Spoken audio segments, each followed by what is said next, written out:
Good evening. Foundry is bugged. It's so bugged that you'll have to excuse PrimetimeUGC while we are undergoing repairs. Still, we've managed to put together a good show for you, and we're also going to begin a tradition. More on that later. For now, enjoy the show that we tirelessly cobbled together for you.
Hey folks, I'm Cardinal Chulaski. Cardinal of what you say? I'm going to tell you. I'm with the religion that has the creation myth, the virgin birth, and the spirits that live on after they die.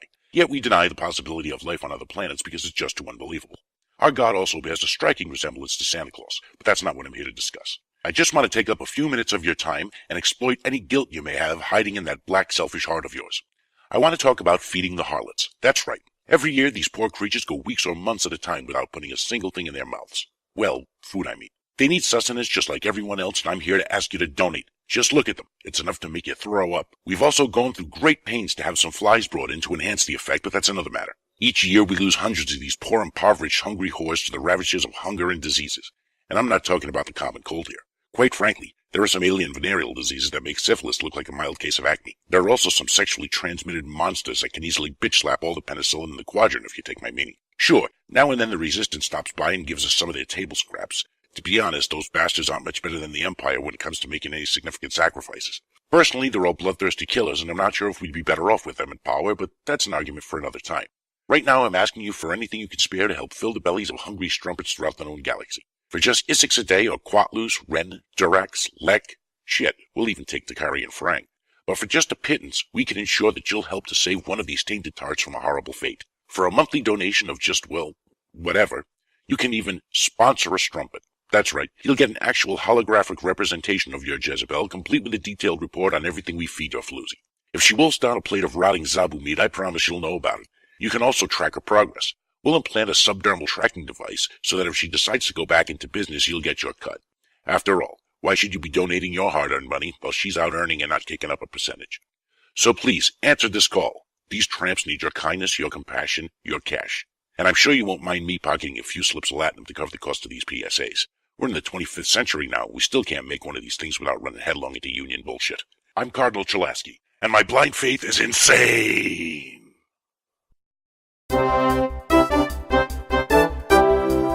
Foundry Challenge 7 voting ends soon. New projects for fleet miners. Could the Foundry editing woes be nearing their end? All this tonight on the news. Tonight's news is brought to you by Ryzen Motors. Ryzen Motors takes you to the sky and lets you float among the clouds. Leading the news tonight, could the troubled times for mission editing be coming to an end? As of late, on July 13th, back-end work was being performed on Foundry systems, which, at the time of this newscast, seems to have greatly reduced, if not eliminated, the significant lag time many have experienced when previewing missions in the Foundry. This is on top of several patches that have removed the login errors many were receiving, bringing the Foundry back to a point that is almost where it was before the launch of the Legacy of Romulus. If this continues to hold true, and bravo and good show to the network engineering team at Cryptic for this. However, there are still reports coming in of players having issues with crashing to desktop, especially with Klingon Foundry characters. Stay tuned, as the story is likely to continue to develop. Recently, we've seen the release of the Next Generation era Romulan uniforms into the C-Store, not into the Foundry, yet of course. At present, we have no ETA on this, or on when the new Romulan Dreadnoughts will be released. The Dreadnought class consists of 3 styles, much like the Bortos, Odyssey, and Vesta lines. They consist of the Scimitar class, the Falchion class, and the Tolwar class. All of these are available in the C-Store bundled or separate, and they all come with unique consoles and standard bells and whistles. Second Dilithium Mine project has been released. This project enhances the mine's interior.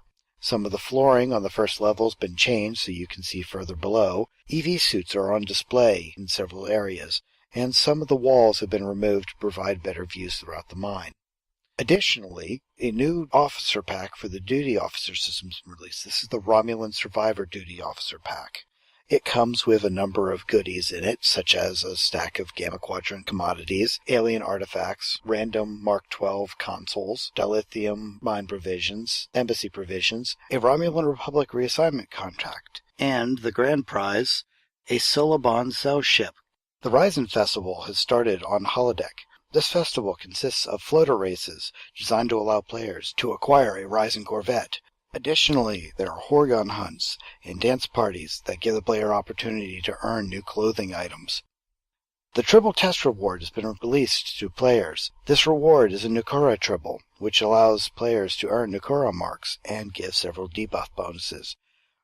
If you look in the Items tab in the C-Store, you will find this. My understanding is that this has been allowed for all users to have access to, not just the normal 1-hour players on Tribble when this was originally tested. A new guest blog was released involving podcast. Hey, like us. Impressive. Go forth to the forums and find this in the Galactic News Network section. Foundry Challenge 7 voting ends soon, July 24th, and if you wish to participate, now's the time.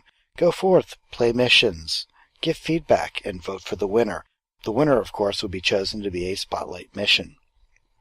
Massively recently visited Cryptic Studios and interviewed several of the developers, including Captain Gecko himself, Al Rivera, whereas also the GNT show chatted with Kestrel about all things Star Trek. And finally, Star Trek Online will again be appearing at Star Trek Las Vegas with a panel sponsored by Massively, along with Trek Radio.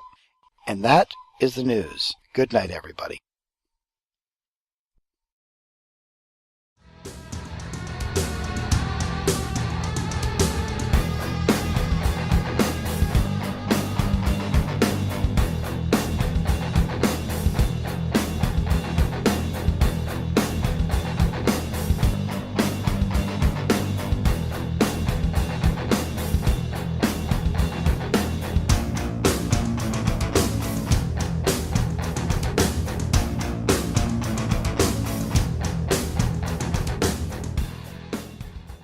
Hello Stowe community, this will be the last part of my Back to Basics tutorial series.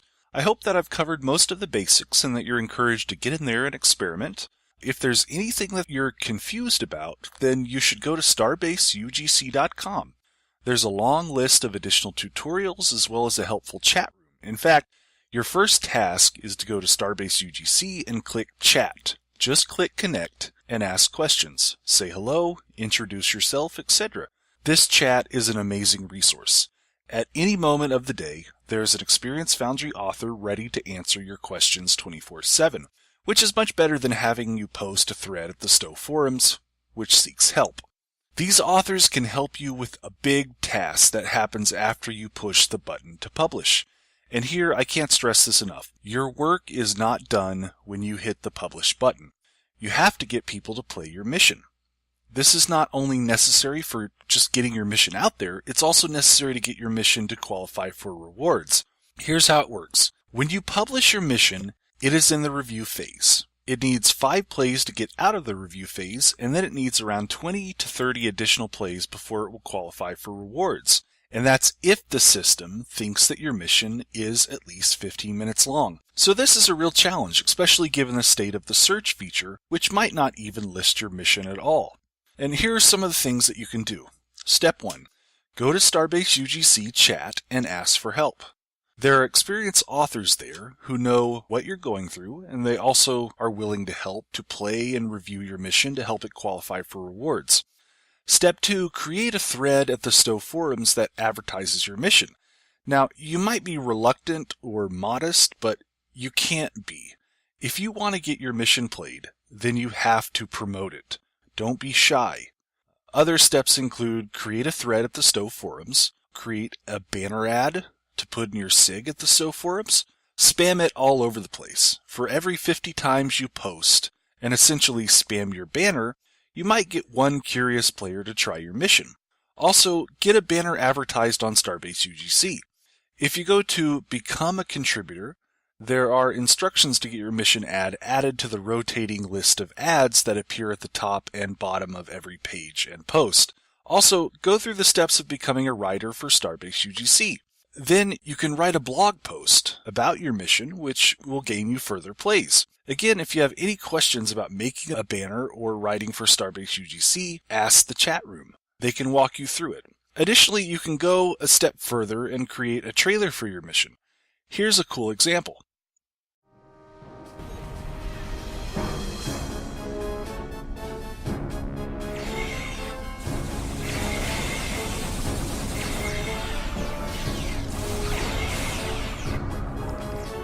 My father is accused of aiding and abetting the Romulan attack on the Kittimar outpost.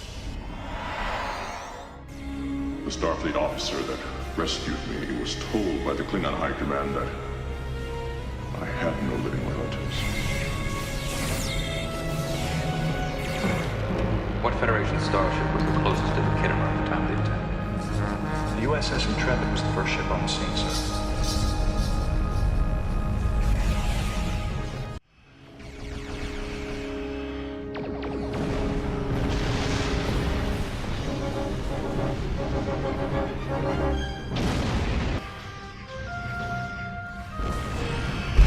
If that hypothesis is correct, the phenomenon we have just encountered would be a temporal rift in space. A rift? Possibly the formation of a Kerr loop from superstring material. It would require high-energy interaction in the vicinity for such a structure to be formed. The rift is certainly not stable, Captain. It could collapse at any time. You don't belong in our time any more than we belong in yours. What's your fate? Me? Let the universe will unfold as it should.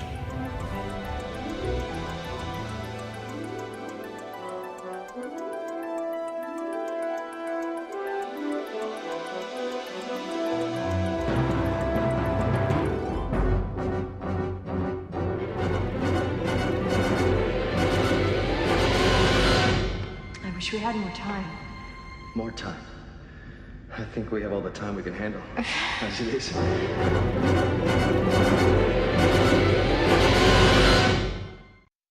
This trailer was made using the demo record tool, which is not very hard to learn.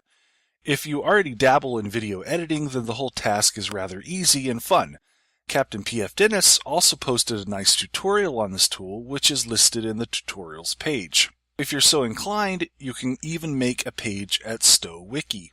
This is probably the most difficult and time-consuming task, at least for me, but it might generate a few plays. Oh, and I should also add that a great way to generate interest in your mission is to get a review by one of the various UGC-focused podcasts like the Foundry Roundtable, PrimetimeUGC, Foundry Files, or Podcast UGC. If you become active as a listener, leaving feedback on their shows and making them feel like they have a receptive audience, then they're more likely to think of you and your missions as something worthy of exploring and talking about. I know it might sound like favoritism, but that's just kind of how the world works. Post comments to their podcasts and send them emails, and having them review your mission can generate many plays. Also, the person who picks the Cryptic Endorse Spotlight listens to these shows and their reviews. A good podcast review could become a spotlight. Overall, please keep trying, keep begging, keep spamming. If you want people to play your mission, then you have to promote it. You just can't rely on the cryptic UI unless you've made an exploit that drops loot for shooting fish in a barrel. If you've made a story mission that you put your heart and soul into, then you have to put your heart and soul into promoting it. Everything, I repeat, everything is working against you, from the general nature of in-game content to the fact that it's an MMO. You will be asking people to enjoy a Star Trek story in a game that demands that the player fill buckets by pew pew, rinse and repeat. There are also lots of other sources of dilithium, and given the state of the Foundry, the frequency of bugs, etc., there are tons of players who just don't trust Foundry missions, or it's impossible for them to even know what is out there. Overall, you have to realize that you're writing missions for a small portion of the player base who just wants to feel like they're experiencing a Star Trek story instead of pressing F 300 times to get something that has no noticeable effect on gameplay other than convincing the player that he or she has the best shiny. So that's your mission, to remind players of STO about Star Trek, its lore, and its character-driven stories, to make them feel rewarded for simply feeling immersed in that lore, and to make them play the game in a way that no grinder has played before, to seek out new worlds, new civilizations, without obsessing over the stats of a culture's Mark 12 communications array, and to make them feel like they are playing Star Trek online. So go forth, Foundry authors, boldly go. Okay, thanks for watching all the parts of my tutorial. If you feel like you've learned something, please consider donating $1 or $2 to support Starbase UGC and what we do. If you scroll down here, you'll find a PayPal donation button on the right side of the page. Okay, thanks for watching and good luck.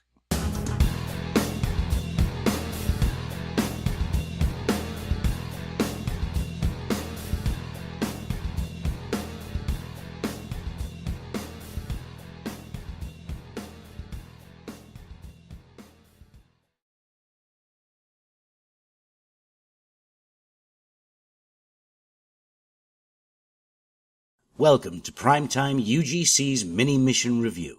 On this episode, I'm keeping a promise. Before Foundry took a nosedive with the release of STO's Legacy of Romulus, Kirkfat and I played a mission for review. Though now this particular mission is no longer brand new, I promised to deliver the goods, and that's exactly what we're going to do. So here is our review of Hero of the Empire, a KDF mission by RogueEnterprise. As usual, let's begin with story. I don't want to give away too much here because the main story involves a really creative and interesting use of the Foundry. I'm not talking about some gosh wow technical trick. Instead, it's a really creative way to use maps and battles in an unconventional way. It enhances how the player experiences the story. The only parts that left me a little disappointed were the unanswered questions. Still, this is my favorite KDF mission by a long shot. What I found new and innovative was the fact that the mission itself is only half of the overall story here. Rogue picked up on one particular trait associated with Klingons and ran with it. Their ability to spin and embellish tales of glory is legendary, and this is the focus of the mission.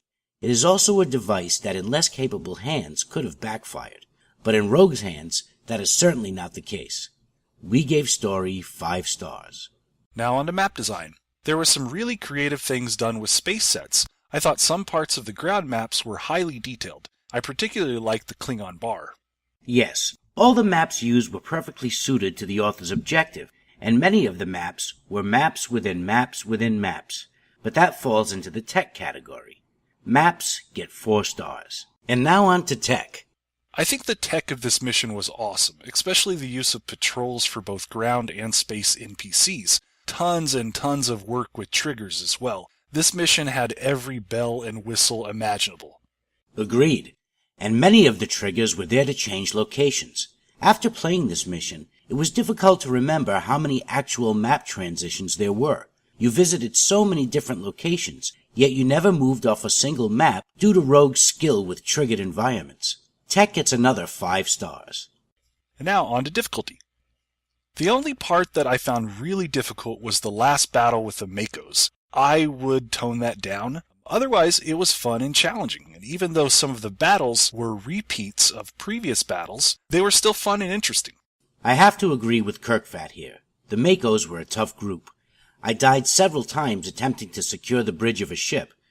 Thankfully, my officers know a thing or two about CPR, but the respawn points were liberally placed just in case. Difficulty gets 4 stars. And that's our take on RogueEnterprise's Hero of the Empire.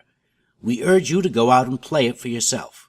This has been Primetime UGC's mini-mission review.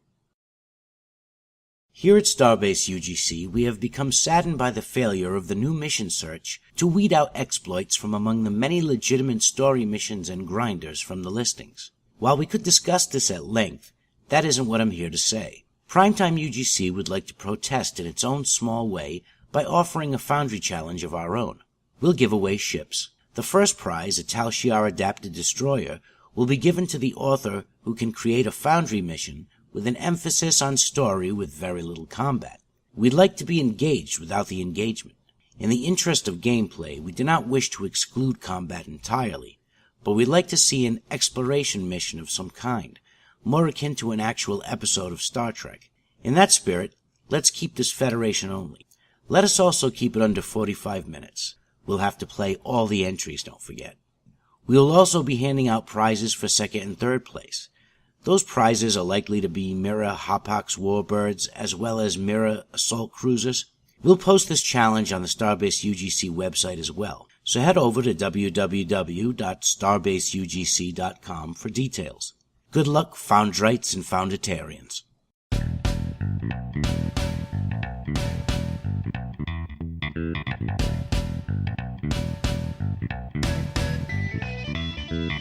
Welcome to Kirk's Phat Assets. In this edition, I'll be counting down the top 10 assets in the Summer Ryzen map that I'd love to see in the Foundry. Without further ado, Number 10. the big vase with the plant. We already have some vases and also one with a plant, but more of these details would be nice.